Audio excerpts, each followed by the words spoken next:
कयूं त ही पूरी सिंध जे अंदरि असां इन खां अॻिते बि वेंदासीं। सिंधूअ ते जेको दाड़ो लॻे पियो, सिंधूअ ते दाड़ो 1947 खां वठी 1952 खां वठी लॻे पियो। सिंधूअ जो पाणी रोकियो वञे थो।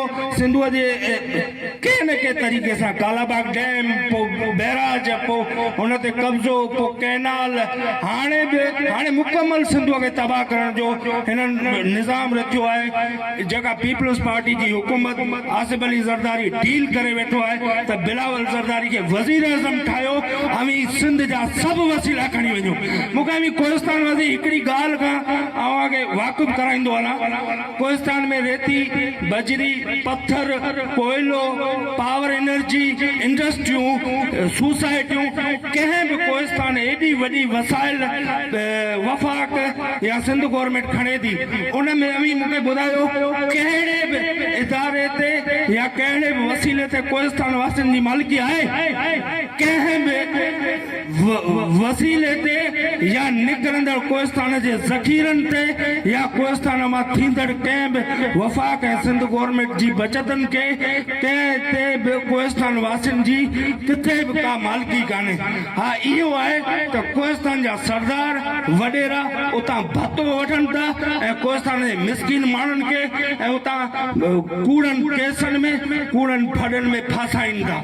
इहे इन मकर खे वॾेरनि जी इहा दलाली बंदि करण लाइ अॻिते अचो, मैदान में अचो।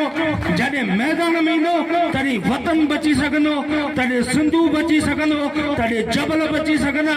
ऐं अॻे ॿुधाईंदो हलां, जॾहिं कारूंजर जी कटाई शुरू थी त उते हिकिड़ी कोलियन जो वीडियो आयो जेको असां सोशल मीडिया ते ॾिठो। असां वेंदा बि रहियासीं पर उते वीडियो असां ॾिठो, हुन चयो डूंगर मारो भाउ। जॾहिं कारूंजर जा माण्हू वारस चवनि था त डूंगर असांजो भाउ, असांजा हज़ारे जबल कटिजनि पिया। असांजा नौजवान, असांजा अदीब, असांजा शाइर असां कंध खणी पोइ हिते था निहारियूं त लफ़्ज़नि कोन था। खुदारा असांजे जबलनि जी मालिकी कयो, वतन जी मालिकी कयो। कंहिं हिकिड़े माण्हू जी ज़िमेदारी कोन्हे, पाण सभिनी जी ज़िमेदारी आहे। मेड़ मुठ थींदासीं त पाण हिननि खे रोके सघंदासीं। मूं अव्हांखे ॿुधायो को बि वॾेरो ताक़तवर कोन्हे, को बि सरदार ताक़तवर कोन्हे। ताक़तवर आहे त ग़रीब माण्हू आहे, हिन जी ताक़त आहे, ही बीहंदो त केर बि हिन जो वतन न खणी सघंदो। असां वतन परस्त आहियूं, असां वतन जी ॻाल्हि कंदासीं, असां कॾहिं कंहिं वॾेरे जी ॻाल्हि न कंदासीं। असांजे दोस्तनि जो हिकिड़ो राइट बि आहे, चवनि था त जेको अॻिते अचे थो उहो विकिजे थो। सही था चओ, अमी जेको अचे थो अॻिते उहो विकिजे थो, पर अमी चूंड बहितर कयो। चूंड नाहिल वॾेरनि जी कंदो, उहे विकिजंदा, उहे भत्ता वठंदा, उहे अव्हांखे केश कराईंदा। अमी चूंड बहितर माण्हुनि जी कंदो त उहे विकिजंदा कोन, उहे हमेशह ग़रीब माण्हुनि जी ॻाल्हि कंदा, कोहिस्तान जी ॻाल्हि कंदा, सिंध जी ॻाल्हि कंदा ऐं वतन परस्त बीहंदा। ऐं सलाम पेश कयां थो सभिनी दोस्तनि जी।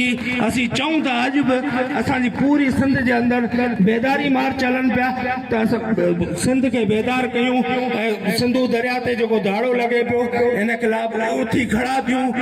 ऐं कोहिस्तान वासियुनि खे गुज़ारिश थो कयां त मूं इलाही ॾिठो आहे त कोहिस्तान वासी हिन शइ खां चवनि था त दरिया हितां गुज़रे ई कोन थो। बाबा, दरिया में पाणी न हूंदो त इहे कीचड़ बि सुकंदा, इहे जर बि सुकंदा, इहे डैम बि सुकंदा, सभु कुझु सुकी वेंदो, कुझु बि कोन बचंदो।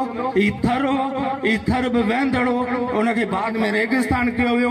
ही सिंध जेका आहे उनखे रेगिस्तान करण जी पीपल्स पार्टी जी पॉलिसी आहे। हिननि वॾनि माण्हुनि, हिननि वॾेरनि ऐं हिननि जेके हिते कब्ज़े खणी वेठा आहिनि उन्हनि जी मकर खे सम्झो, अॻिते अचो। जेॾी महिल को ऐलान थिए, अवी मूंखे हिकिड़ी ॻाल्हि खे अव्हांखे ॿुधाईंदो हलां त जॾहिं बैरिया टाउन ते असांजो एहतजाज शुरू थियो तॾहिं थर जो माण्हू, लाड़काणे जो माण्हू, कश्मीर जो माण्हू पंहिंजी फैमिली सां कोहिस्तान लाइ, जबलनि लाइ, भटाई साहिब जे तकिए लाइ उथी बीह रहियो। छा असीं सिंधू दरिया जा वारिस न आहियूं? असीं सिंधू दरिया जा वारिस आहियूं। इहो अव्हां सां वाइदो थो कयां, जेॾी महिल हिन बेदारी मार्च में सिंध यूनाइटेड पार्टी या जेके पार्टियूं या जेके बि दोस्त ऐलान कंदा त समूरा कोहिस्तान वासी रोडनि ते हूंदासीं ऐं असां हिन सिंधु दरिया ते कब्ज़े ख़िलाफ़ उथी खड़ा थींदासीं असीं हिनखे रिजेक्ट कराईंदासीं हीअ जेका बिलावल ज़रदारी जी वज़ीर आज़म थियण जी डील आहे हिनखे रिजेक्ट कंदासीं असीं सिंधुअ जा वारिस आहियूं GAS सिंध